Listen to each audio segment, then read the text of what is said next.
Gente, boa noite. Meu nome é Gogo. Obrigado, primeiro de tudo, pelo convite. É sempre muito bacana poder falar um pouquinho de coisas que estão no âmbito místico para as pessoas desmistificarem ou entenderem que o místico também pode ser uma coisa legal. Meu nome é Gogo. Eu sou trainer de hipnose não verbal autorizado pelo Giancarlo Russo, que é o cara que desenvolve esse método há mais ou menos 30 ou 35 anos. Tá? Ele é um fisioterapeuta e pesquisador italiano. Eu também sou psicoterapeuta, então eu uso a hipnose não verbal dentro do ambiente de psicoterapia. Sou estudante de psicanálise e em algum momento eu vou estudar psicologia. Mas por que eu vou estudar psicologia e por que eu estudo psicanálise? Porque eu percebi que a hipnose, independente de ser verbal ou não verbal, é mais uma ferramenta. E é muito bacana enquanto ferramenta. Ponto. Ela não é autônoma, como muita gente acha. A hipnoterapia tem bases muito mais profundas do que só a hipnose. Então, a primeira coisa que eu vou falar para vocês, se você está assistindo esse vídeo agora, numa reprise, enfim, quando for, e você acha que só com hipnose na carta, só com a carta da hipnose, na verdade, na manga, você vai conseguir fazer terapia, em algum momento, talvez você possa falhar. O ser humano está apto a falhar a todo instante. Mas eu recomendo que você estude muito mais do que só hipnose. Para o seu bem e para o bem da pessoa que você trata, para você poder ter sucesso. Vamos falar um pouquinho sobre hipnose não verbal? Se alguém quiser falar alguma coisa também, não tem problema nenhum em interromper, tá? A galera que está com o microfone aberto aí com a câmera. Da onde vem o processo de hipnose não verbal? Segundo Giancarlo Russo, há cerca de 3,5, 4 mil anos atrás, algo semelhante à hipnose não verbal era usado, por exemplo, em templos de sono, no Egito, na Grécia. Depois de um tempo, como ele é italiano, ele acabou vendo muita coisa no norte da Itália. Muita coisa que eu digo sobre exorcismo, muita coisa sobre interações mediúnicas, interações espirituais, etc. Então ele começou a se apaixonar por isso, pela hipnose não verbal. E a hipnose não verbal consiste em dar uma quantidade imensa, absurda de estímulos para a pessoa, não verbais, é óbvio, e essa pessoa vai entrar num processo de luta, fuga, congelamento e fingir de morto. Algum de vocês já viu vídeo de um cabritinho, ou sei lá, de cabrito, de outro bicho, quando eles assustam, eles congelam e viram com as patinhas para o alto? Esse processo é chamado de tanatose. E por que eles fazem isso? Para se fingir de morto, eles imediatamente têm membros rígidos, ou seja, catalépticos, e esses membros estão rígidos e catalépticos por uma coisa muito simples. Para o predador poder levar aquela parte e deixar o core deles vivos. Ou seja, ele pode até ficar aleijado. Claro que pode. Mas ele vai ficar vivo. Olha que interessante. Observando todos esses fenômenos e o tarantismo também, o Giancarlo acabou juntando alguns passos, porque ele é pesquisador. Ele acabou juntando alguns passos e ele consegue descrever todo o processo de hipnose não verbal para a gente poder fazer, ele consegue ensinar isso, mostrando passos que a gente já estuda em áreas da comunicação. Olha que interessante. Por exemplo, prosêmica. Prosêmica é o estudo de como a gente se aproxima do outro, é o estudo das distâncias entre as pessoas. E ele consegue descrever dentro da prosêmica como existe estímulo, como isso funciona. Depois tem outros diversos tipos de estímulos, como a prosêmica já é um estímulo, existe a tassésica, que é a comunicação dos toques. Existe a paralinguística, que são diversos tipos de som não verbalizados. Talvez eu possa falar para vocês, são barulhos, como ó, qualquer barulho. Na verdade, qualquer barulho. E o que vai fazer o sucesso da operação ou o insucesso? A primeira coisa que cria o sucesso disso tudo é o operador, é a pessoa que está fazendo o negócio funcionar. Isso é a primeira coisa que cria o sucesso. Ou seja, o modo como a pessoa se porta. Isso é muito importante. A segunda coisa, a calibragem. E quando as pessoas dizem, Gogo, mas não dá para ensinar hipnose não verbal online, eu falo, não dá para ensinar. Tudo que eu vou falar para vocês aqui, vocês vão entender porque são as partes teóricas, mas a parte física, a parte de execução mesmo, ela depende de calibragem. E quando depende de calibragem, eu só consigo ensinar isso na frente do sujeito. Não existe outra maneira de ensinar a calibragem. Da calibragem, eu tenho, dentro da calibragem, na verdade, eu tenho a comunicação não verbal, e ela é compreendida pela comunicação corporal, pela linguagem corporal, e também pelas expressões faciais. Eu acredito que o Giancarlo também não, mas eu não me pego muito nas microexpressões faciais, mas sim no macro, nas expressões grandes. Por quê? As expressões grandes também, naquele momento, tudo elas não mentem, mas elas vão me mostrar reações de afastamento, de aceitação, de nojo, de raiva, enfim. São diversas coisas. Então, só por essas poucas coisas que vocês estão vendo eu falar, vocês podem entender que é uma técnica extremamente complexa do modo como ela é descrita, do modo como ela é alcunhada e embasada na ciência, ou seja, em passos que são descritos em diversas outras maneiras e foram testados. Ah, Gogo, mas a hipnose não verbal é comprovada cientificamente? Nenhum tipo de hipnose é comprovado cientificamente. Nenhum tipo de hipnose é comprovado cientificamente. Porém, existe um negócio chamado indício, níveis de indícios. Existem outros tipos de modo de aferir se isso existe, se tem um indício ou não. E a hipnose não verbal, particularmente, não tem muita pesquisa. Isso que é muito interessante. Existe toda a carga teórica passada pelo Giancarlo, que é gigantesca. Se vocês ficarem 2 dias com o cara, vocês percebem que não dá para passar tudo. Assim como se vocês ficarem 2 dias comigo, vocês percebem que não dá para aprender tudo. Mas essa carga é o que limita, entende? A parte científica vai ficar nisso, vai ficar na carga. No restante, é prática, prática e prática. A parte, talvez, a parte mais legal que existe dentro da hipnose não verbal é fazer uma correlação rápida com 2 áreas, a área do córtex pré-frontal e a área do sistema límbico. Eu sei que o sistema límbico é muito abrangente, talvez se tiver alguém da saúde aí vai torcer o nariz, mas é uma maneira mais simples de entender para nós que somos seres humanos comuns, que não fazemos parte da saúde, não somos médicos, fisioterapeutas, anatomistas e etc. A parte mais primitiva do nosso cérebro, a parte reptiliana, é a parte que vai trabalhar em conjunto com a parte do cérebro mamífero. Você imagina que o nosso cérebro pode ser dividido em 3 partes. Por um acaso eu tenho um aqui. Essa parte aqui, ó, é a parte mais antiga, dá para ver aí, né? Aqui é o sistema límbico, certo? E aqui é o neocórtex. Esse cérebro aqui, só o ser humano tem. Essa parte aqui para baixo, todo animal tem, tá? Então, quando a gente está fazendo o processo de hipnose não verbal, o estímulo entra pelo ouvido, pela parte sinestésica, ou seja, pelo corpo todo, pelos olhos. Ele vai ser interpretado pelo hipotálamo, que está por aqui, e ele vai distribuir essa informação. Como que ele vai distribuir? Ele vai jogar para o córtex pré-frontal. Esse cara vai falar, ah, tudo bem, eu estou julgando. Eu sou a parte lógica. Não, não tem nenhum problema. Então pode jogar para o sistema límbico, para a amígdala, e não vai ter nenhuma reação de perigo. Mas, com os passos que a gente prevê dentro da hipnose não verbal, há uma diminuição da atividade desse cara. Então, a informação que é jogada daqui para cá vem falha. Ela chega para cá como um alerta. Chegou aqui como um alerta, existe uma desregulagem química, existe uma puta de uma distribuição de catecolamina no corpo, adrenalina e noradrenalina. E a pessoa congela. Quando ela congela, toda essa parte química, toda a parte química do corpo entra em desregulagem, alguma coisa assim. Só que, a partir do momento que a gente entra nesse esquema de desregular a química, todo meio químico tende a se autorregular. E o grande barato da hipnose não verbal é que, descrevendo isso tudo, vocês podem entender que todo o sistema foi desregulado. Ponto.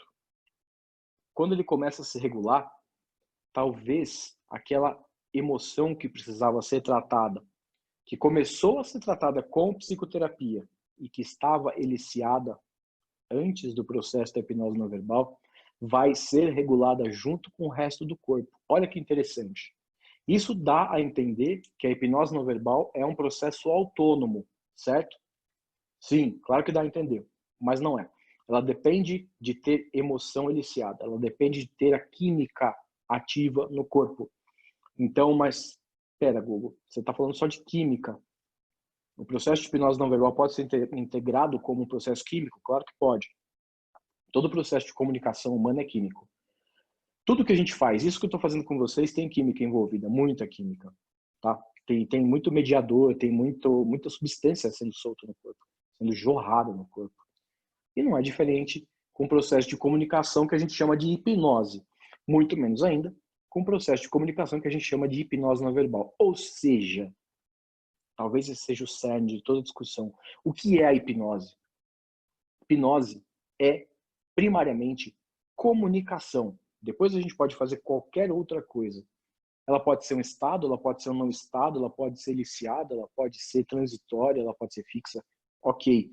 Antes de tudo, hipnose é comunicação, é parte do ser humano. Eu acho que para poder introduzir era isso que eu tinha que falar. Como eu disse para vocês, não estou com relógio, então não sei. Hipnose é comunicação, é isso aí.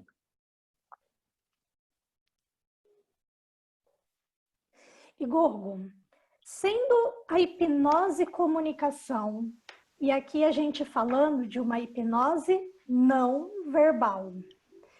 A comunicação, ela não é verbalizada como, por exemplo, numa hipnose ericksoniana, em que você vai falando, dando aquela quantidade de estímulos. Estímulos falados mesmo, né? Como Sim. que é para a hipnose não verbal? Tá, uma coisa que o Cláudio Lara fala que é muito importante, e acho que as pessoas todas acabaram pegando essa mania também. A única coisa que o ser humano não consegue fazer é não se comunicar. Ele se comunica. De qualquer maneira, ele comunica algo. A comunicação verbal, que é semelhante a qualquer tipo de hipnose verbal, é essa que a gente está tendo. Eu estou usando da verbalização, que são símbolos muito antigos. Então, eu estou usando de simbologia para poder explicar algo. Só que são símbolos adotados num país. A gente chama esse conjunto simbólico de idioma.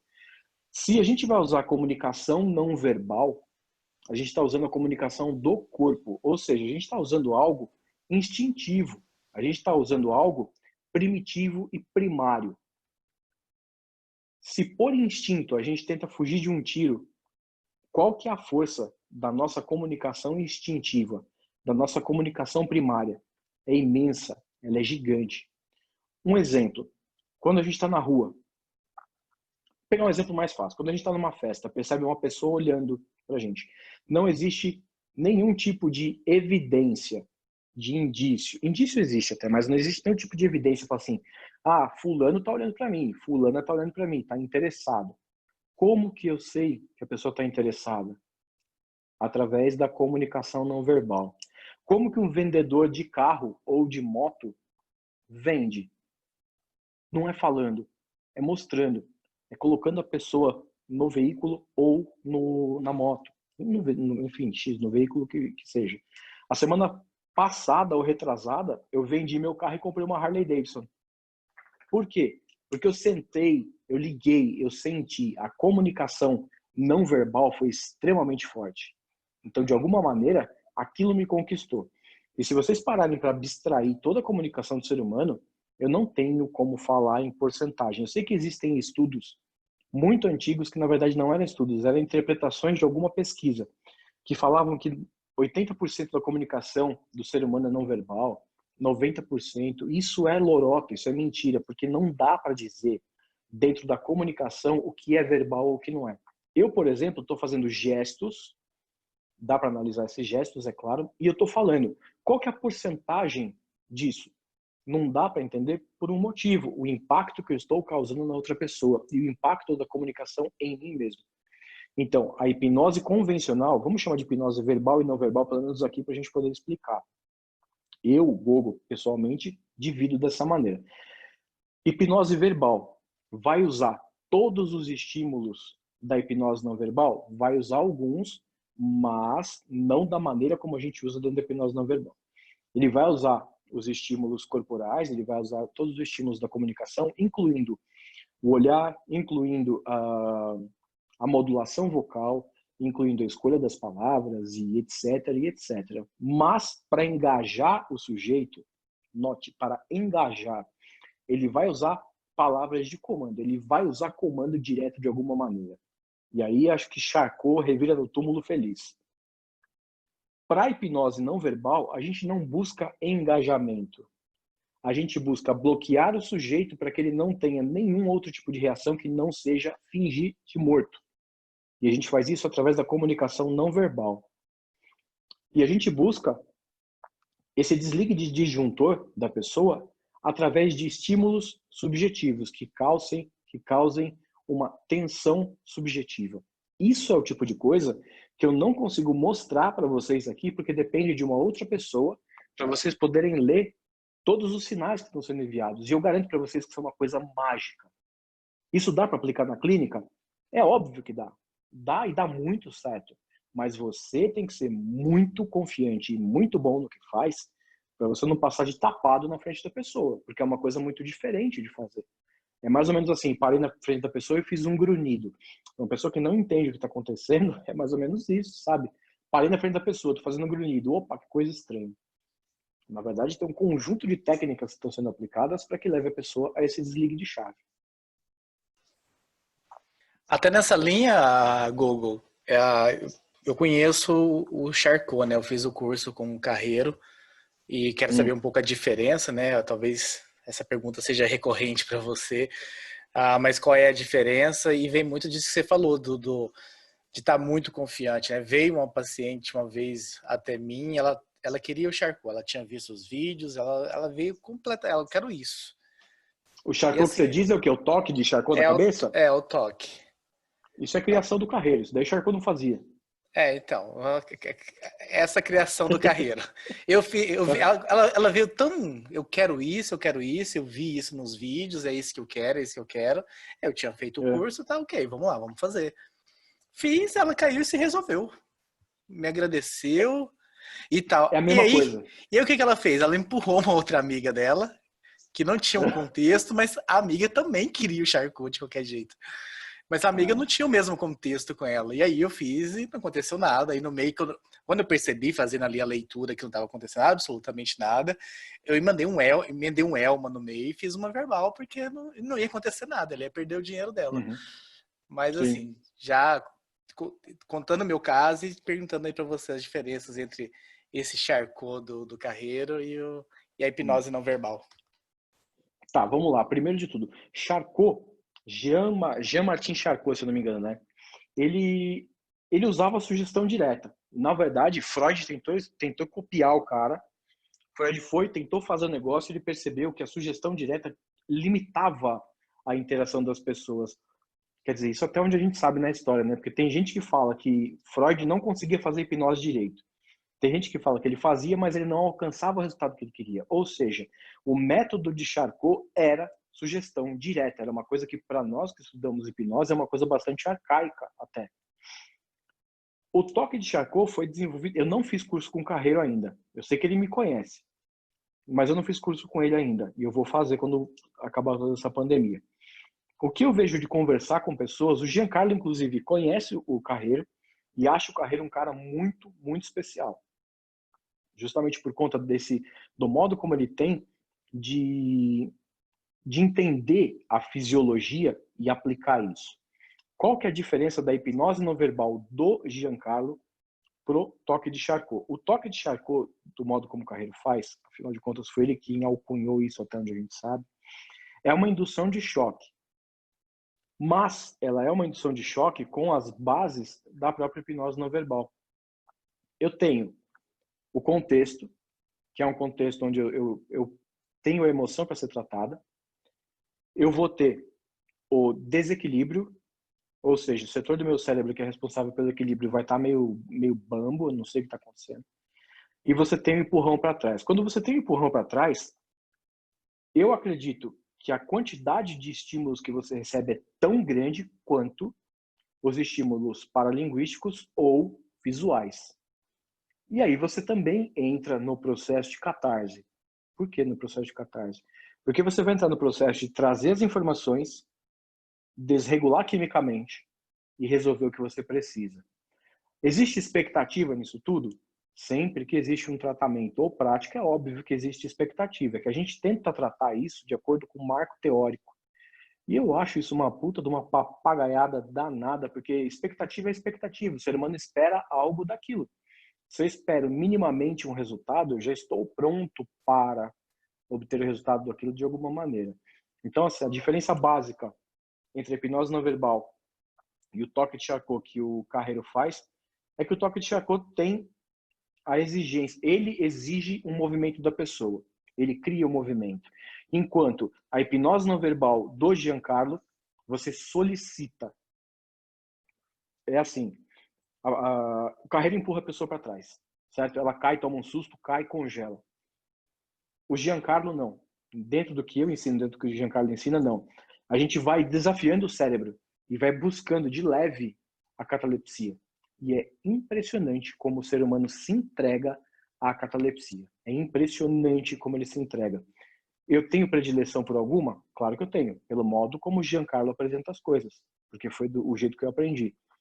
Mas no meio da hipnose não verbal eu coloco outras coisas, como por exemplo, fascinação, sem nenhum tipo de misticismo. Eu coloco fascinação no meio. Ah, eu preciso dar um empurrão na pessoa. Eu não faço, porque eu entendo que o processo fisiológico me diz, busque a catalepsia espontânea.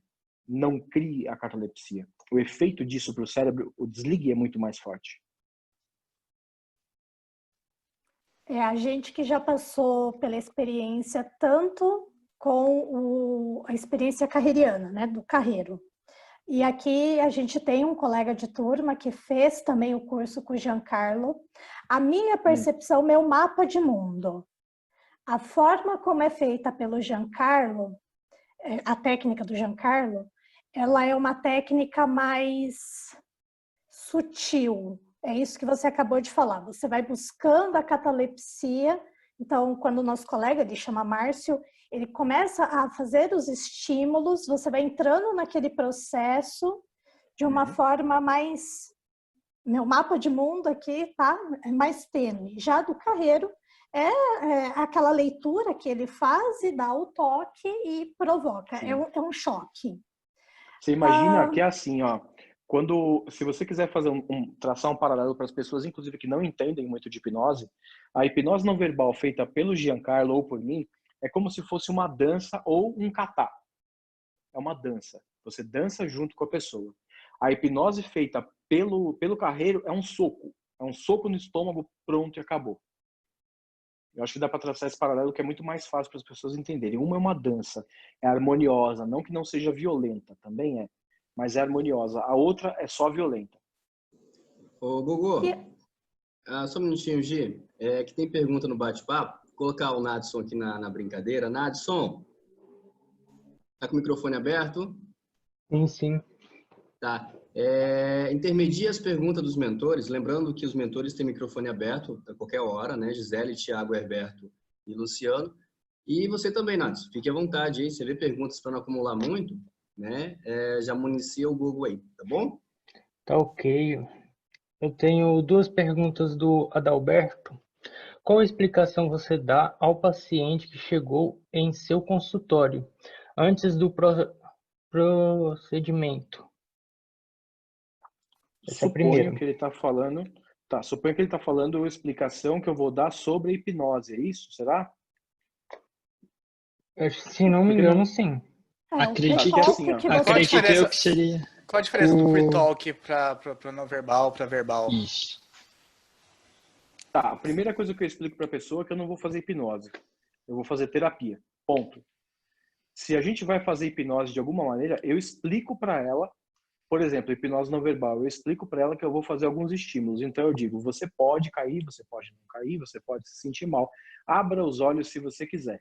A partir do momento que eu começar a estimulação, mantém fechado o olho. Mas se você quiser abrir, tudo bem, não tem problema. É só isso que eu explico. O resto eu guio.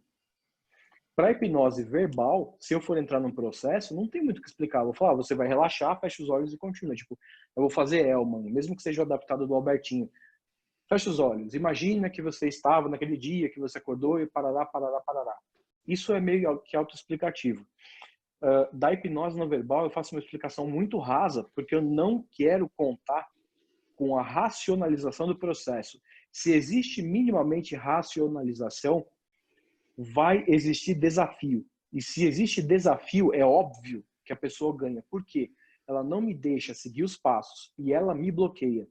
Ao contrário, eu tenho que bloquear ela.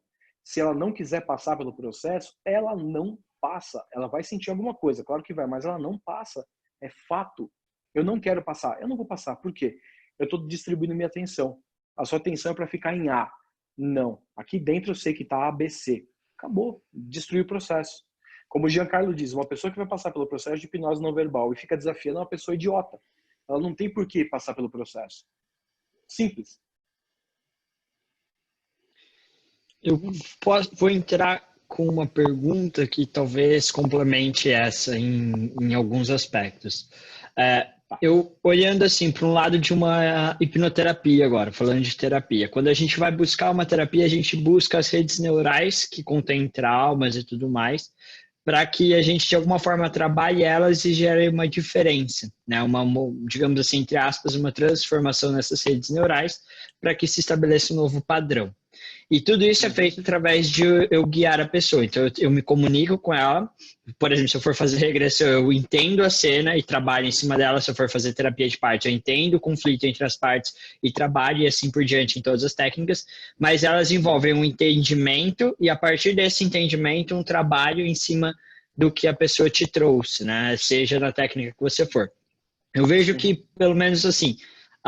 eu não sou um profundo entendedor, mas o pouquinho que eu entendi aqui, quando eu vou entrar num processo de hipnose não verbal, eu elicio a emoção, então eu vou trazer a emoção à tona, conduzo a pessoa para esse estado através de uma forma não verbal, para que quando ela esteja nesse estado, ela por si só traga isso à tona e trabalhe isso. De alguma forma você ajuda conduzindo posteriormente, verbalmente, ou a pessoa fica a cargo dela fazer o trabalho, digamos assim?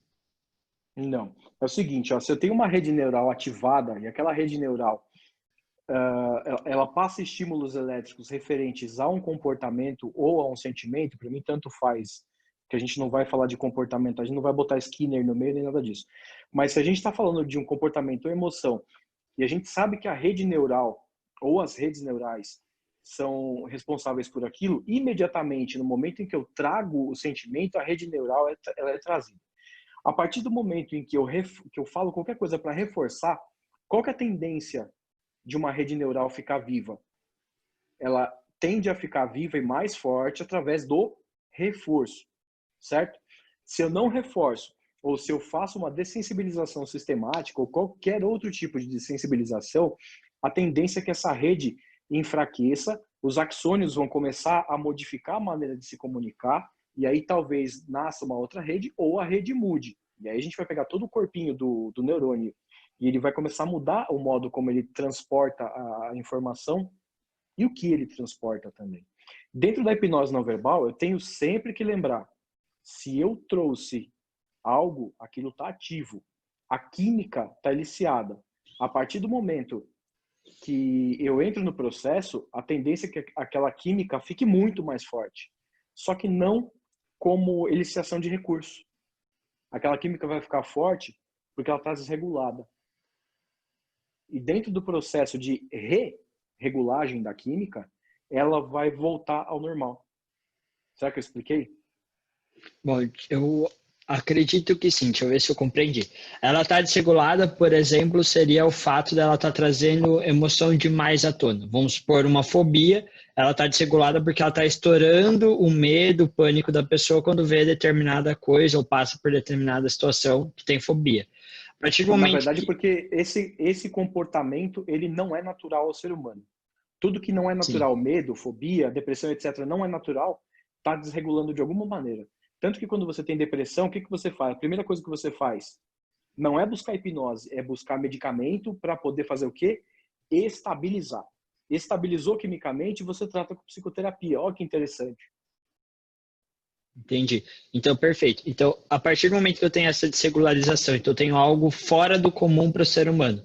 Eu fiz todo o processo, quimicamente, naturalmente, o corpo vai estar, digamos assim, entre aspas, um estado onde ele consegue essa homeostase, consegue voltar para um equilíbrio próprio dele naturalmente. Então, as químicas vão começar a se regular, a dopamina, tudo mais vai começar a subir e descer até chegar nos níveis corretos, entre aspas, para o ser humano, que seria natural, e dessa forma todo o processo surte efeito. Seria mais ou menos essa visão.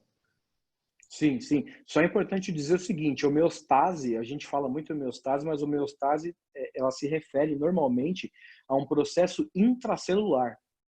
Quando a gente fala homeostase aqui, para quem não sabe, quando a gente, é mais ou menos assim, o seu corpo tem a capacidade de se autorregular como uma célula tem a capacidade de autorregular sal e troca de líquido. O ser humano tem essa capacidade de se autorregular. Então a gente usa a homeostase como uma referência. Só para ficar claro para a galera, que daqui a pouquinho vem alguém e fala assim, homeostase não é isso. Beleza, a gente sabe que homeostase não é isso. Mas a referência que a gente quer, sim, sim. o exemplo que a gente quer é parecido. Perfeito, perfeito. Entendi. Foi muito bem respondido. Obrigado. Valeu. O Gol, me diz uma coisa, é o Herberto aqui. Quando o cliente entra nesse estado, né, de catalepsia, que ele fica paralisado e entra, vamos dizer, nesse processo, como que é o retorno? Ele também é a partir de comandos não verbais, ou é uma coisa que depois vai acontecer, vamos dizer, naturalmente, existe um caminho de volta que ele acontece sozinho?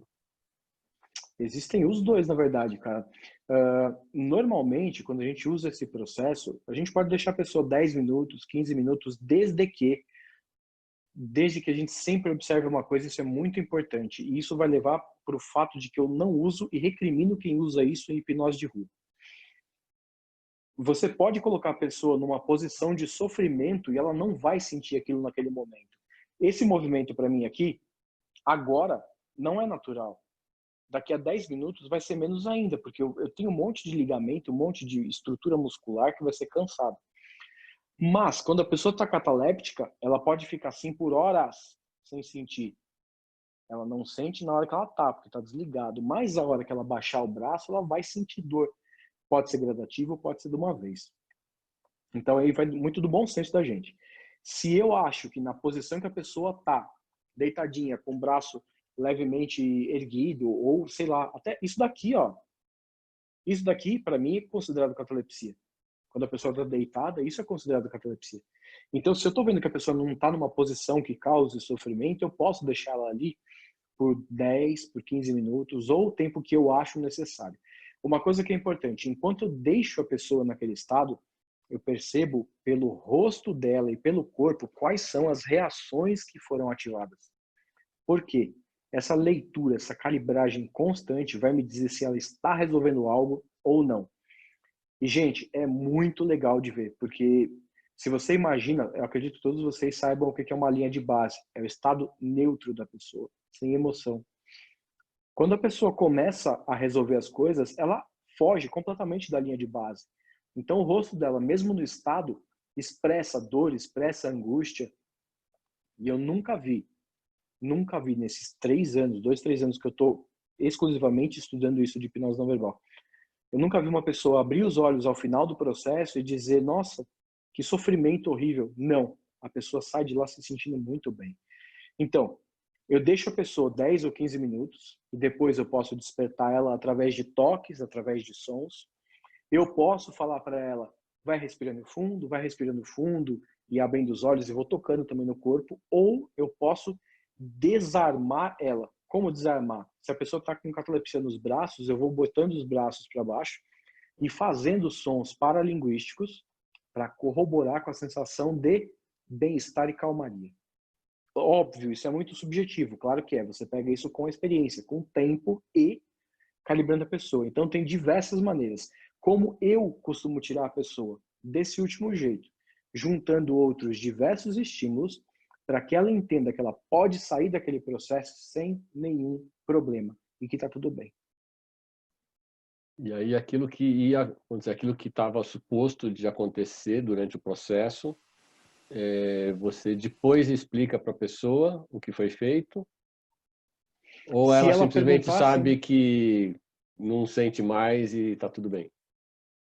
então, se você está falando do processo da hipnose, se ela me perguntar o que aconteceu, sim, mas a maior parte das pessoas lembra, elas só acham estranho porque elas perdem o controle da vontade de abrir os olhos. Elas dizem que é muito gostoso. Eu, particularmente, não gosto. Eu, Gogo, não gosto. Eu gosto de entrar muito quando é arm pull. Não precisa falar nada. Puxa para baixo e eu desmonto. Agora, se você tá... A sua pergunta foi... Repete a pergunta, por favor. Que veio outras coisas na cabeça. Se depois que a pessoa retornou, ou seja, ela já saiu do processo, o processo acabou, você falou que antes você não explica nada. Você fala o mínimo, porque se você explicar, pode atrapalhar. Isso. Então, a minha pergunta é, e depois? Você explica para ela que esse procedimento ele tem essa relação com o problema que ela tinha, que ela, passando nesse processo, ela se desensibilizou, ou você simplesmente deixa ela sentir isso e toca a vida? Eu volto a conversar com a pessoa. Normalmente, assim, eu volto a conversar. Se ela me perguntar, mas o que aconteceu? Aí eu pego esse trenzinho que eu mostrei para vocês e explico para ela. Mas não tem motivo para ficar explicando, falar assim, vou explicar isso de graça, do nada. Não. Se a pessoa quiser entrar no assunto, eu finalizo a sessão, na hora que tem que finalizar, é óbvio. Depois de fazer teste de novo, depois de saber como a pessoa está se sentindo, entendendo que ela tem um tempo para digerir tudo isso, não existe algo mágico. E depois que ela sai do estado, eu paro e explico para ela o que aconteceu. Teve gente que pediu para entrar de novo e entrou ainda mais profundamente. Maravilha, Gogo. Nadson, só antes de passar para você, dar um recado pro pessoal que está nos acompanhando aqui, né? Que esse grupo ele nasceu aí de pessoas que gostam de hipnose e para disseminar a hipnose. E tem um grupo no Telegram que é t.me/resenha hipnose, que eu coloquei no grupo. Então, se tem alguém nos assistindo que não está ainda no grupo do Telegram, vamos entrar. E Nadson, quais são as perguntas que tem no chat? Tem mais uma pergunta do Adalberto.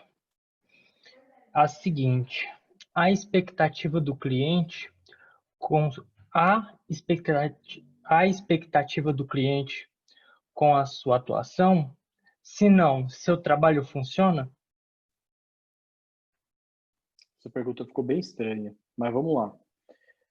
Se a Fica pessoa me aberto aí para o procura... Adalberto Seria, esclarecer.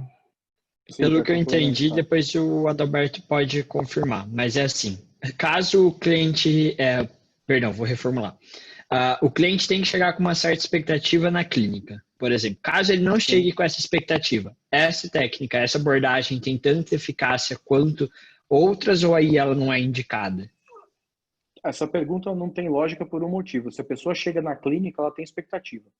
Se ela chega na clínica, ela chega por dor, sempre. Isso é bom até dos terapeutas ouvirem. Se a pessoa chegou na clínica, ela não chega por esporte, ela chega por dor. Ou seja, ela tem uma expectativa, no mínimo, de melhorar. Essa expectativa, quando ela olhar para mim, eu vou me tornar símbolo. Ou seja, eu vou me tornar signo para aquela pessoa. A partir do momento que eu sou símbolo, eu sou o responsável pelo bem-estar dela, como um médico, no momento em que a pessoa entra no consultório. Então, a expectativa dela é uma resolução interna que só vai aumentando. Invariavelmente, indiscutivelmente, se a pessoa chegou no consultório, ela tem expectativa. Sobre ela ter expectativa sobre mim, não tem como ela não ter expectativa sobre mim enquanto eu sou terapeuta. Não tem como. Ah, mas a pessoa foi até mim para passar pelo processo. Para quê? Não existe isso. Ah, mas vai passar pelo processo por entretenimento. Ok, isso vai acontecer dentro de aula. Muito bem. Mas não precisa ter expectativa para que isso funcione em aula, porque a gente tem ambiente. Então, são coisas e aplicações completamente diferentes. Eu só acho interessante frisar de novo, para todo mundo, sempre que alguém te procura para tratamento, alguém tem expectativa. Não tem como não ter expectativa. Você está me ouvindo? Sim, sim. Vou te dizer o porquê da minha indagação. Muitas vezes, um filho, um marido, alguma outra pessoa é levado a uma terapia. Ele não está nem muito afim isso da minha pergunta. O cara chega lá, não tem relação a você, não sabe quem é você, ou coisa que o vale, mesmo que saiba, entende? Então, isso acontece somente com criança e coisa que o vale. Obrigado. Então, se a pessoa foi até você obrigada, se ela vem até mim obrigada, eu não faço terapia. Ponto. Não faço a terapia. Eu preciso que a pessoa sinta a dor. Eu parto do seguinte pressuposto. A mudança só acontece se tem dor. A terapia só acontece se existe necessidade de mudança. Se a pessoa está pronta para passar pelo processo. Se ela não está pronta para passar pelo processo de terapia, não vai ter terapia. Ou seja, não vai ter hipnose. Se a pessoa me olha e não entende o que eu faço, não sabe o que eu faço, que é terapia, não vou conseguir fazer nem terapia, nem hipnose. Por isso que eu digo, usar a hipnose como base para a terapia é muito errado, porque a hipnose não entende o ser humano. Ela é uma ferramenta para iniciar um estado, ela é uma ferramenta de comunicação, ela é comunicação, ela não é a terapia em si, entende? Será que eu respondi? Pergunta, por favor. Você cuida, trata de qualquer tipo de psicopatia ou então é só mais alguns casos específicos? Como é que é isso? Você sabe do paciente, se ele tem algum diagnóstico psiquiátrico, ou mesmo de um psicólogo, você se interessa em saber? Como é que é isso? Eu trabalho com 2 médicos e 3 psicólogos. Nunca trabalhei sozinho na vida. Nunca, porque eu penso que assim, a terapia ela é complementar, tá?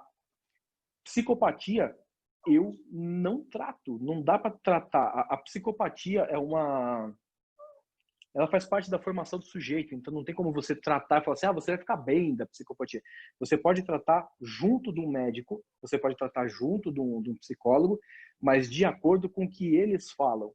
O resto das questões emocionais, você pode tratar. O que é interessante, a meu ver, pelo menos, é que você saiba fazer o que você tem algum parceiro que faça psicodiagnóstico para te falar se tal quadro pode ser ajudado por terapia livre, sei lá, terapia comportamental, por alguma outra abordagem, se precisa ser tratada exclusivamente de maneira medicamentosa, se pode ser um tratamento cruzado, entende? Eu acho que é um grande risco, na verdade, a pessoa querer tratar alguma coisa que ela não entende sozinha. Uma coisa que dá para você tratar sozinho, isso é relativamente tranquilo.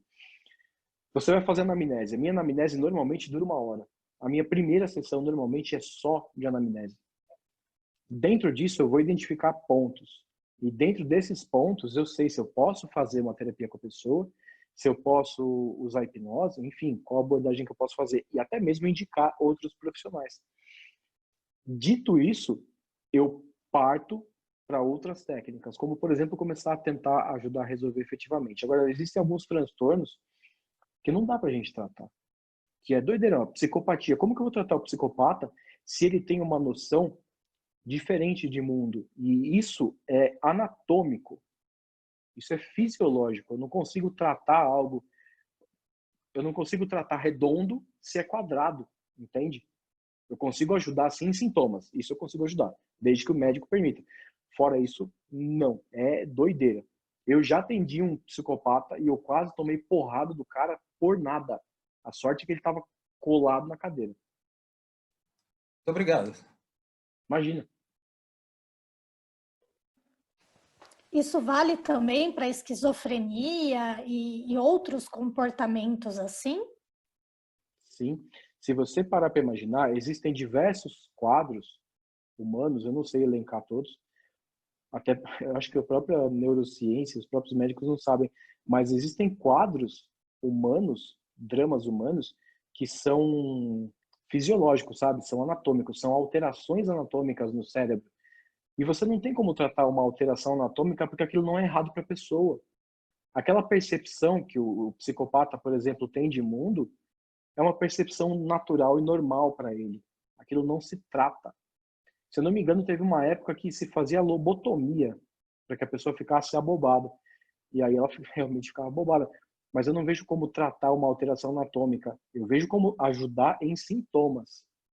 Por exemplo, uma pessoa que é bipolar, ela vai ter a fase de mania, a fase de depressão. Eu consigo tratar a bipolaridade em si? Não, a bipolaridade vai ser tratada por médico. Eu consigo ajudar no estado de depressão, eu consigo ajudar no estado de mania.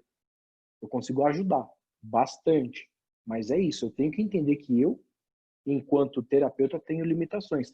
Por isso que eu tenho médicos que são parceiros. Na verdade, a galera fica meio de saco cheio, porque a todo momento eu pergunto. Eu tenho médico aqui em casa, então é mais fácil de ter acesso a isso. Gogo, como que fica ab-reações nessa questão do não verbal? Tem como você estimulá-la, de repente, para que ela tire aquilo e coloque para fora, para que aconteça? Se ela está acontecendo, qual é o protocolo? O que é uma ab-reação dentro do entendimento que você tem hoje? O entendimento que eu tenho hoje seria uma reação, sei lá, desproporcional, um choro, talvez um grito, algumas pessoas até chamam, entre aspas, de uma aberração de quem está vendo de fora. Mas essa coisa um pouco acima, e aí é mapa, né? Mas acima do nível assim normal de quem está observando. Na verdade, qual é a definição para vocês da aberração? Talvez esteja aí a questão. É assim, a aberração é quando você tem algum tipo de sentimento, emoção ou lembrança recalcado e esse recalque sai, esse recalque abre. É como se você tivesse uma caixinha de Pandora com as suas coisas, a gente pode chamar isso de inconsciente. Você tem isso tudo guardado. E isso fica sempre variando entre, a gente vai falar de primeira tópica de Freud, né? Eu estou no inconsciente, pré-consciente, inconsciente, pré-consciente. Inconsciente é tudo que está guardado. Pré-consciente é aquela parte do nosso aparelho psíquico que sempre tem alguma informação. Ela é rápida, mas sempre tem alguma informação. Então, imagina que eu tenho algo que está recalcado, está guardado, muito bem guardado, e ele começa a sair. Ele sai um pouquinho, sai um pouquinho. Por exemplo, eu fui, sei lá, isso é hipotético. Eu fui estuprado quando eu era pequeno, recalcou. Aí, quando eu vou transar, agora mais velho, eu sempre tenho uma sensação de que estão me invadindo de alguma maneira. E isso fica nesse vai e volta, vai e volta. De repente, durante uma dessas ações de vai e volta do aparelho psíquico, eu tenho um disparo de adrenalina. Esse disparo de adrenalina vai meio que abrir essa caixa e a informação que estava guardada vai vir com uma puta de uma força extremamente desproporcional. O efeito físico disso vai ser a pessoa estribuchando, vai ser a pessoa gritando, vai ser a pessoa querendo sair correndo, chorando e etc. Se a gente for levar isso para dentro da hipnose não verbal, é uma coisa que é muito estranha, mas acontece do mesmo jeito. E detalhe, acontece com muito mais frequência. Parece que por não ter o córtex pré-frontal naquele momento, as coisas do sistema límbico, da amígdala, né, que estão bem guardadinhas ali, elas saem, estouram, a pessoa chora, a pessoa esperneia, e quando ela sai do estado e abre os olhos, ela não lembra do que ela fez. Eu nunca vi alguém sair e lembrar e falar, nossa, foi horrível. Não, a pessoa fica bem. Isso é muito louco. Então, assim, a birreação é uma coisa que é extremamente esperada em qualquer tipo de procedimento com a mente, qualquer procedimento que a gente lida com emoções. Mas dentro da hipnose não verbal é algo que a gente espera muito mais.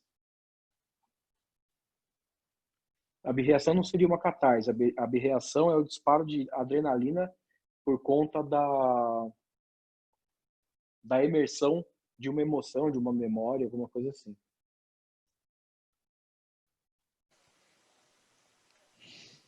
Luciano, Bom, você tem uma pergunta? Isso, eu vou fazer uma pergunta aqui que eu estava elaborando aqui.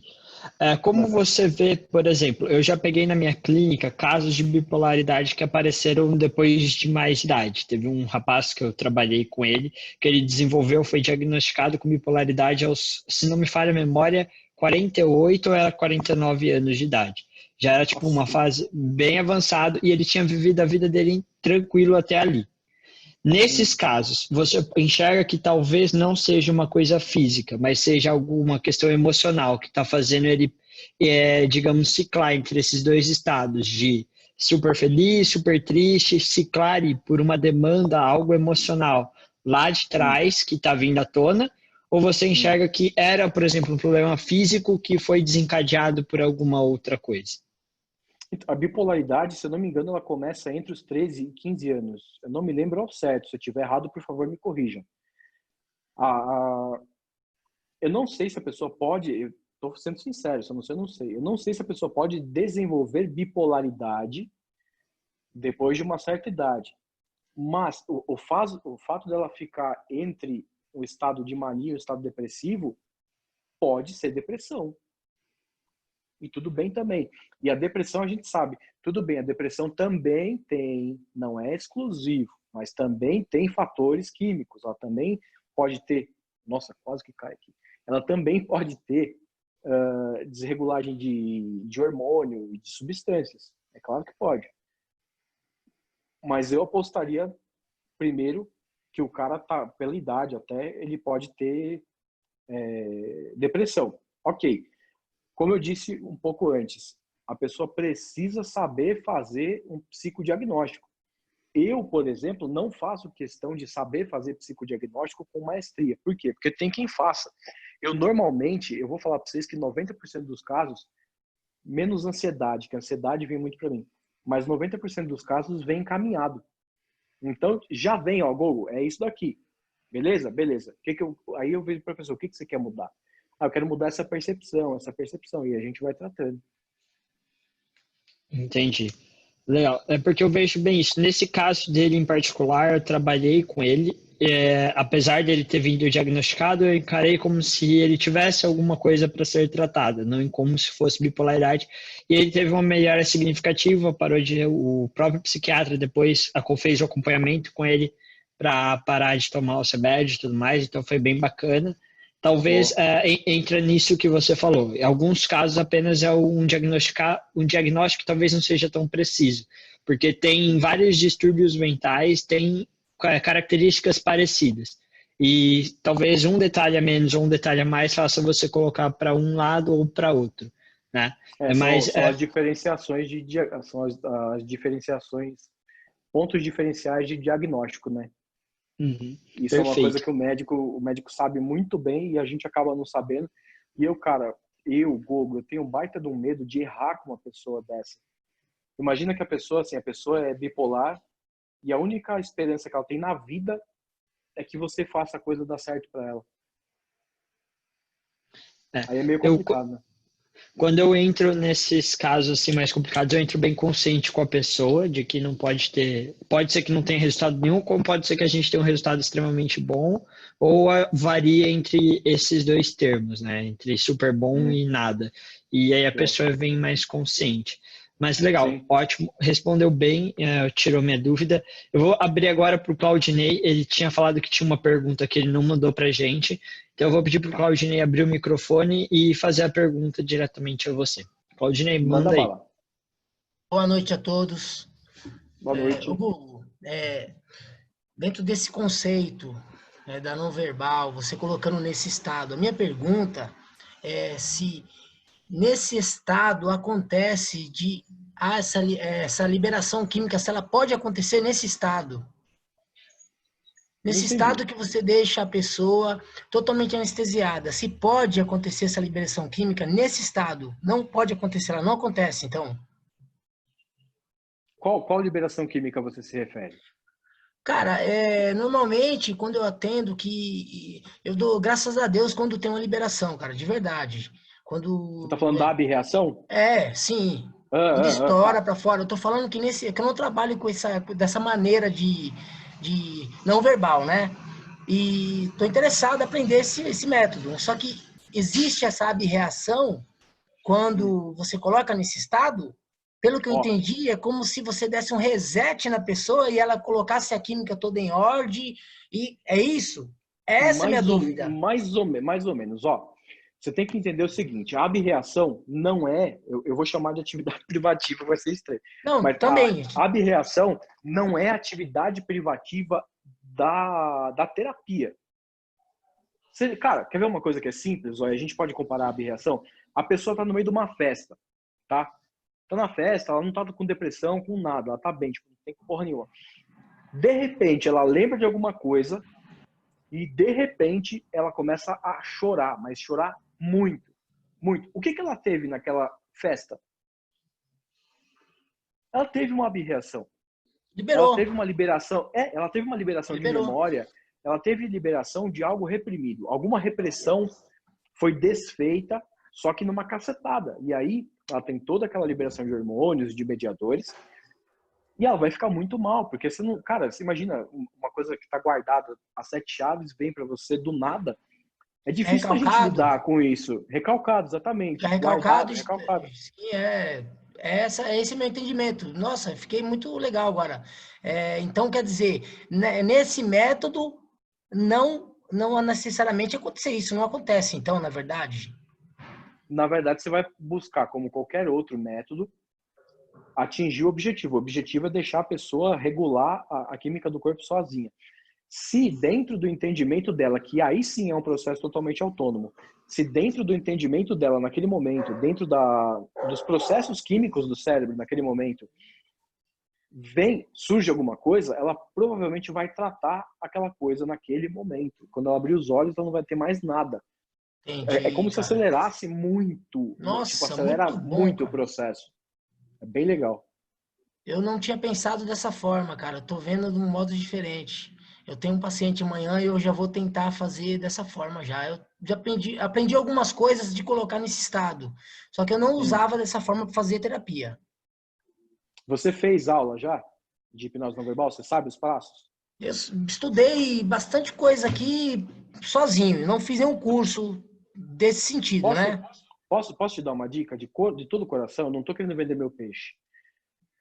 É melhor você aprender a entender os passos e aprender a calibrar o sujeito para você poder tirar um resultado muito melhor. Porque assim, você consegue fazer tudo observando um vídeo, qualquer vídeo meu, você consegue copiar. O lance é que existem nuances no rosto e no corpo que são talvez a parte mais importante do processo, que são as aceitações da pessoa, as aceitações ou declínios. Então, isso é importante de você ler. E você só aprende isso no tete-a-tete. Não tem a ver com a linguagem corporal, então, tradicional. Tem a ver com a linguagem corporal, mas você tem que fazer uma calibragem constante. Não é assim, por exemplo, eu estou olhando a pessoa, em tal momento ela saiu da linha de base, me apresentou uma característica, eu vou ler aquilo e pronto. Cara, é constante. É um processamento que leva 100% do tempo. Inclusive, quando a pessoa está no estado. Eu vou ter que fazer um cursinho, então, com você, então, para me aprender isso aí. Ou comigo, ou com o Giancarlo. Eu acho que é bem bacana. Não, legal, cara, legal. Interesse muito bom. É um método, né, cara? Porque o tradicional funciona muito bem. Eu faço ali do meu jeito, eu vou na conversinha, na conversacional, vou levando, de repente estoura no meio do caminho, já libera, entendeu? Sim, mas eu gostei dessa... Cara, se funcionou, funcionou. Isso que é o lance. Agora sim, ó, uma coisa que é engraçada para vocês todos pensarem. Você falou, eu vou no tradicional. O tradicional não quer dizer que é o mais antigo.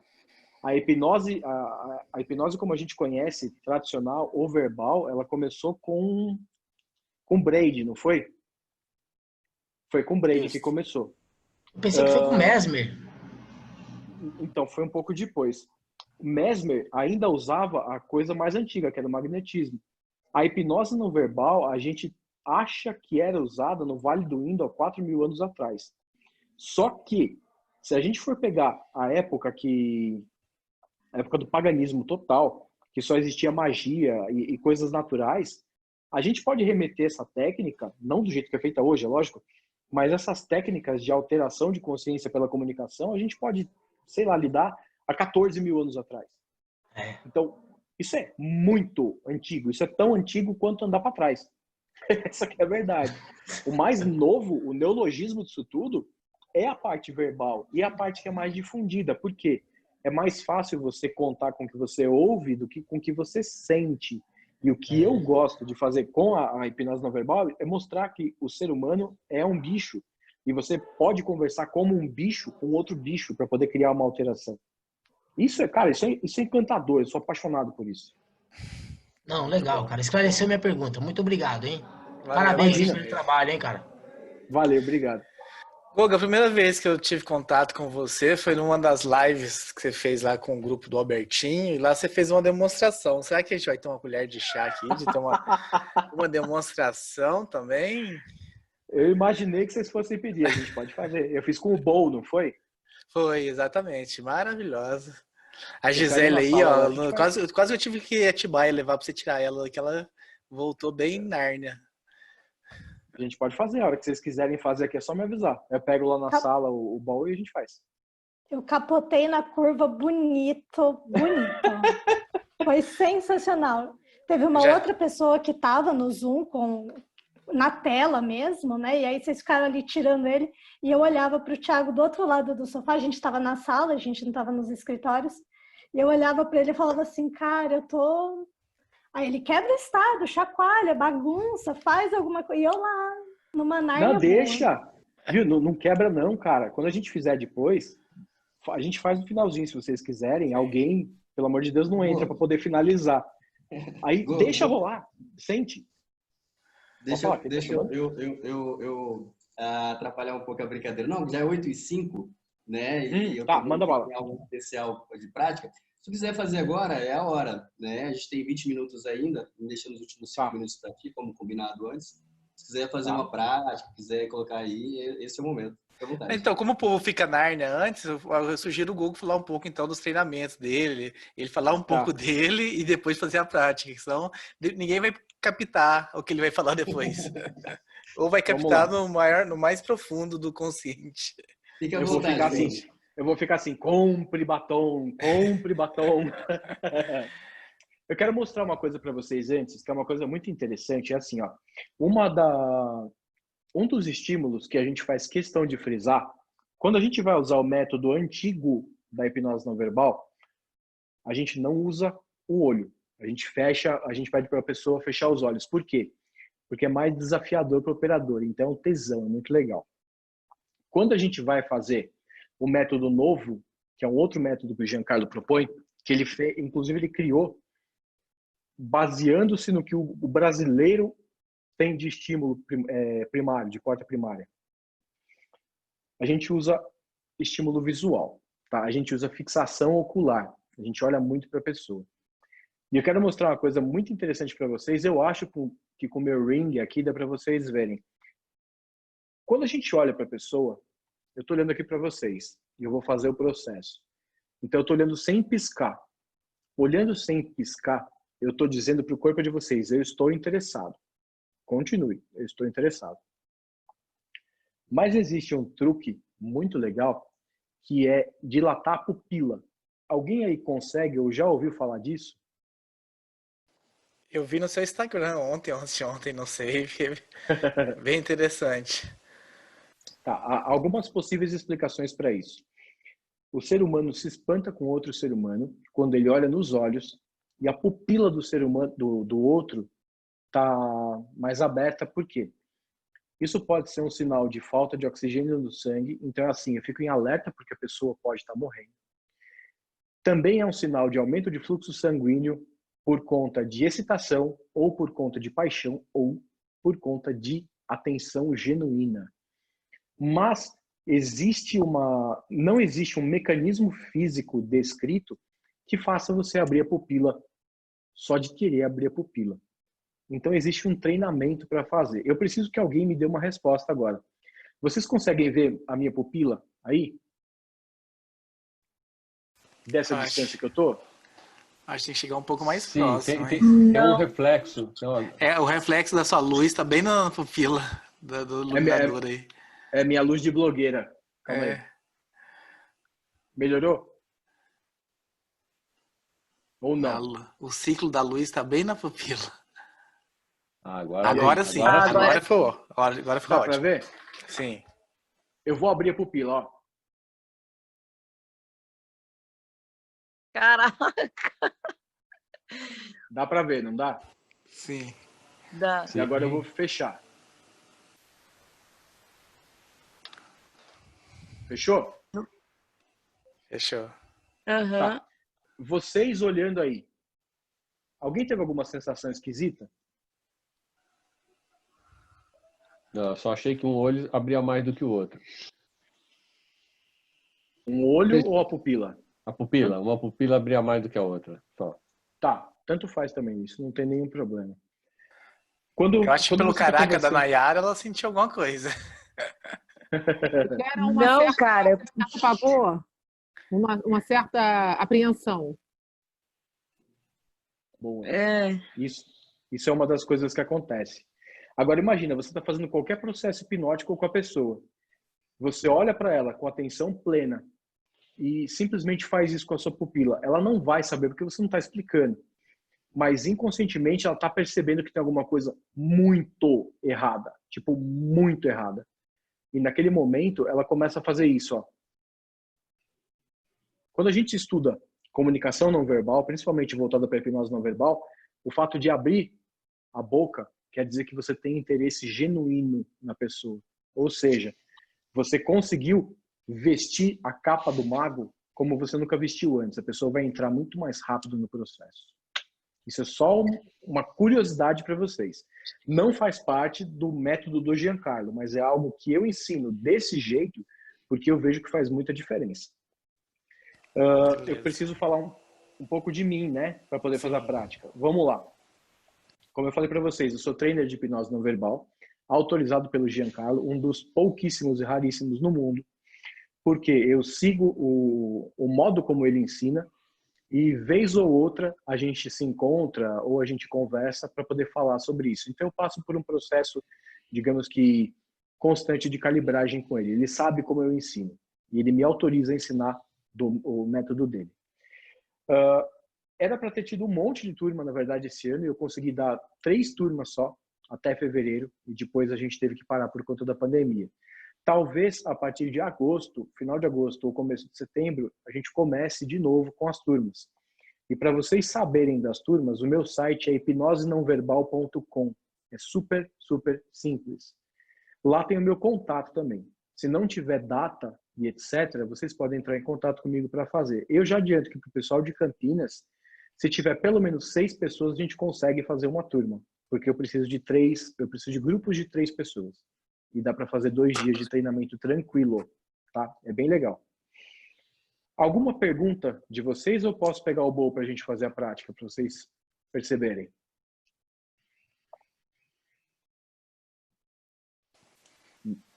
Acho que Olha já lá, o pessoal já está entrando. Perguntas. Eu estou mandando o link, estou mandando... o pessoal de Campinas, vamos fazer a caravana, já temos 2 aqui. Eu estou mandando o link, né, do site do Google aí no chat, para que todo mundo, é bem fácil, né, hipnosenãoverbal.com, mas está aí no chat também.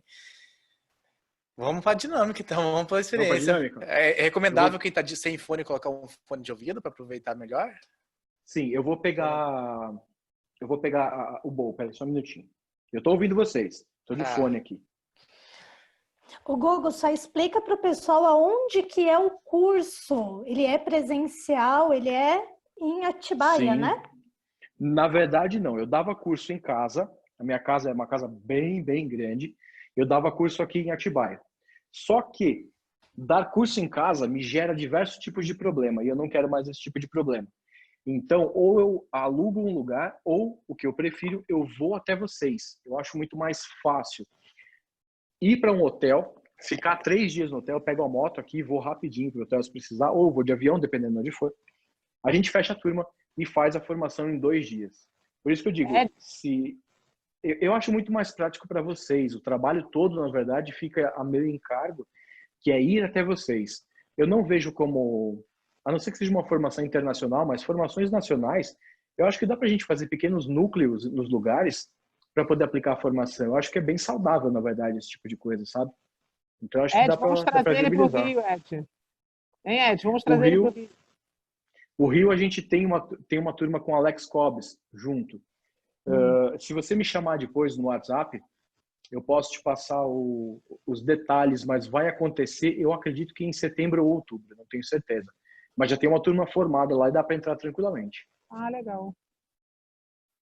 Aí, a de Campinas agora que vai rolar. Para São Paulo tem alguma coisa?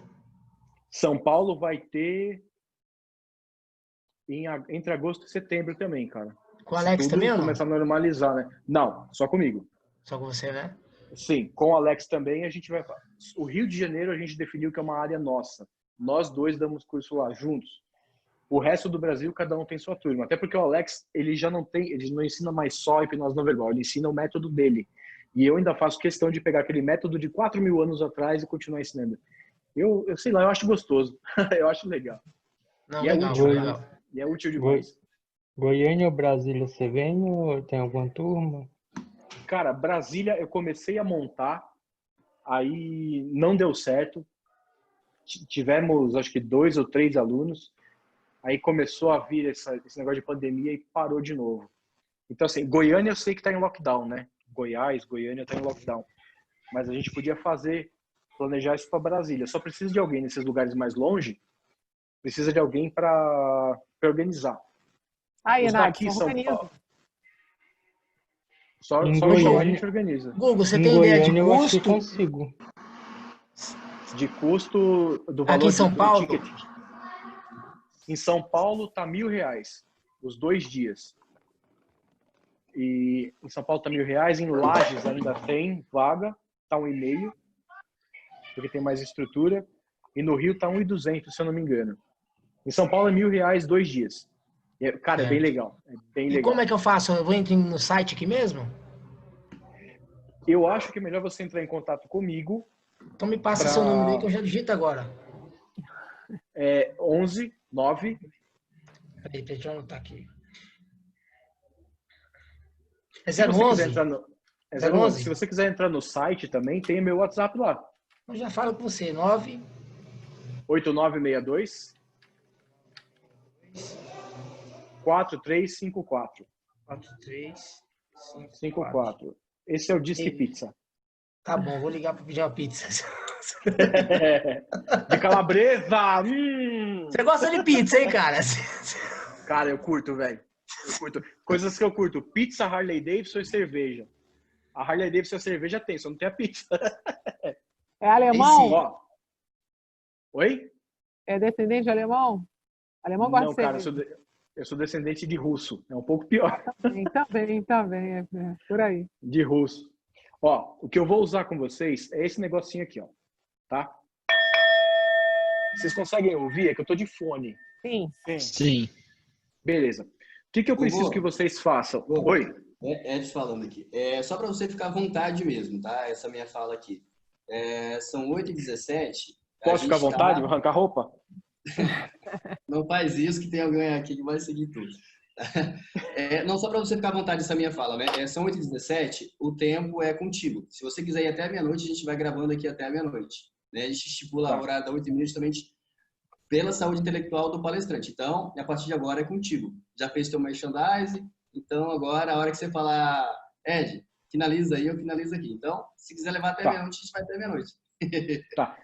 Mais alguém tem mais alguma pergunta? Façam. Talvez essa seja a hora. Talvez a sua pergunta seja a mesma pergunta do colega. Quanto tempo deve demorar o procedimento? O procedimento de hipnose não verbal ou a sessão de terapia? Não, o que nós vamos fazer agora. Agora? Eu não sei, cara. Uns 3 minutos, 4 minutos. Não é demorado, rápido. não.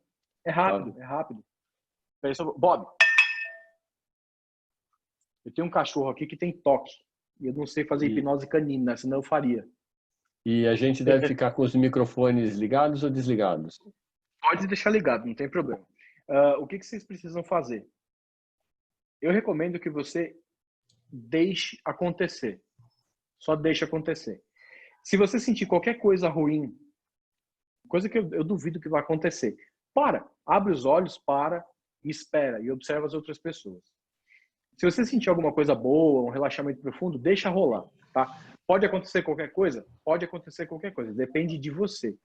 Então, uma dica: tragam sentimentos bons, tá? Isso não é hipnose não verbal, isso é só uma demonstração de como os estímulos não verbais podem funcionar de maneira bem legal para que vocês alcancem um estado gostoso, um estado talvez de autossuficiência momentânea.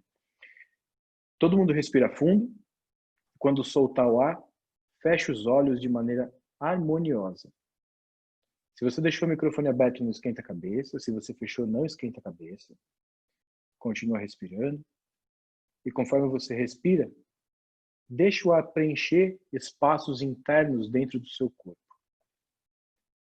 Sente como se o ar estivesse massageando seus órgãos internos. Isso é natural. Perfeitamente natural. e deixa acontecer.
Respira fundo.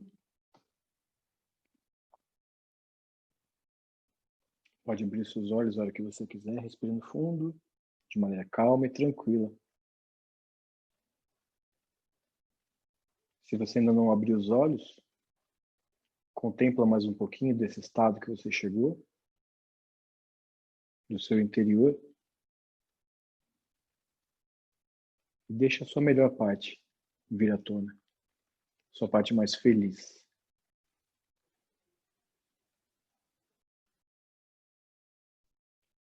Respira fundo. No seu tempo, abre os olhos. Quem quiser falar. Muito interessante. Magnífico, Eu, cara. assim, a sensação de, em alguns momentos, como se estivesse entrando num transe hipnótico. Depois saía, depois entrava de novo, depois saía. Meu olho Muito ficou assim, ó. gostoso. Meu olho ficou assim, ó. Tec, tec, tec, tec, tec, tec. Acompanhava a batida. Acho que teu microfone está desligado, Google. Hein, Google? O meu olho Tá ficou ligado, assim, agora ó. ligou. O meu olho acompanhava a batida, cara. Ficava assim, ó. Sem Meu controle. corpo, Muito bom, cara. Que gostoso, cara. Olha. Você é meu louco. corpo ficava dando umas idas e vindas assim, conforme o negócio. O Google, Muito louco. Google, esses sons são os sons bineurais que fala? Não? Binaurais, não. Som binaural é quando você tem dois sons e um se sobrepõe. Você lembra aquela história do disco da Xuxa? Sei. Então, tem a história que se o disco fosse rodado ao contrário, ele cantava era uma canção de evocação a um demônio, e uma outra que se você ouvisse, no fundo tinha um outro som. Sim. Esse lance de no fundo ter um outro som é o som binaural. Esse som aqui, na verdade, é só um estímulo qualquer. Mas eu percebi que existe uma linearidade na interpretação dele pelo nosso cérebro, porque ele é um som alto e constante. E se você pegar todo ser humano, alguns eu acredito que não, mas a maior parte dos seres humanos, se eles são expostos a uma fonte sonora muito alta, eles meio que piram. Então você dá uma surtada, que é a intenção disso daqui. Só que esse som, por ser muito agudo, ele meio que leva a gente para o estado contemplativo. Eu tenho um pequenininho, que está lá dentro, que você toca, eu esqueci o nome dele, e ele dá esse sonzinho, só que ele é pequeno, né? Não é esse que você tem é tipo uma cuia, né?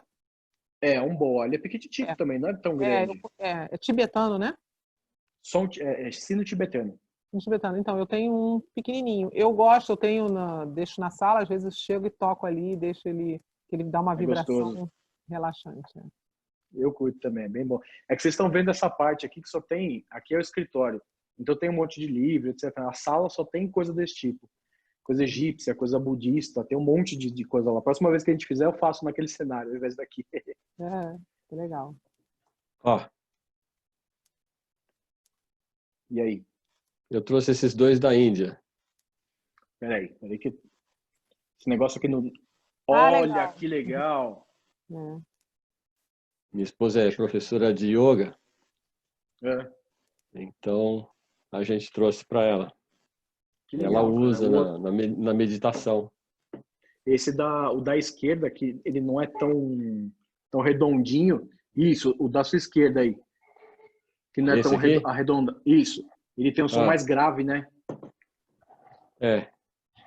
Tem um... É por causa do formato dele. Gugu. Isso aqui é... Eu entrando aqui de novo, desculpa aí, Herberto. Não, só para avisar o seguinte, que a gente está encerrando nossa gravação. Eu gostaria que nesses últimos 2 minutos, depois da gravação a gente tem o nosso off, né? Já é de praxe aqui a nossa resenha. Fazer o nosso off depois da gravação. Mas só para a gente encerrar a gravação, eu gostaria que você deixasse as suas considerações finais e aí a gente já parte para o encerramento. Eu paro a gravação e a gente continua no off, se for preciso, se não quiser. Beleza. Pode ser? Vamos lá. Eu, na verdade, não costumo deixar muitas considerações, mas por perceber que a gente está no tempo onde as emoções estão ficando muito altas e tem uma procura imensa por hipnoterapia, eu quero deixar uma reflexão para todos vocês. A hipnose é uma forma de tratamento ou é uma ferramenta? Será que a hipnose trata tudo ou a gente precisa da terapia e usar a hipnose como ferramenta?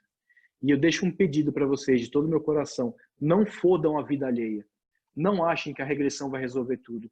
Uma regressão reativa a trilhas neurais que estavam até então morrendo. E quando você faz isso sem dessensibilizar, você está trazendo toda aquela carga emocional de novo. Ou seja, só ter estudado regressão não adianta. Busquem terapia. Gente, é muito libertador.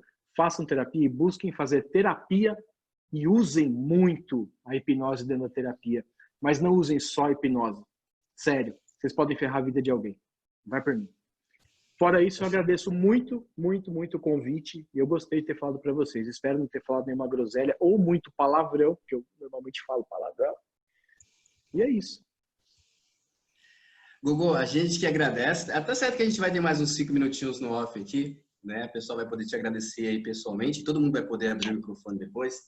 Mas a gente, assim, né, encerrando a gravação aqui, gostaria muito de te agradecer, né? Receber o abraço em nome de toda a equipe, né? De todo o pessoal que está participando aqui do ao vivo, o pessoal que está participando do podcast, assistindo, não sei se é de madrugada, de manhã, de noite, né? O pessoal do YouTube, né? E dizer que é uma honra receber pessoas iluminadas que nem você, cara. Eu, sinceramente, eu curti, passou muito rápido, né? Essa 1h30, curti demais. Cara, te conheço faz 1h30, já estou apaixonado pela tua pessoa.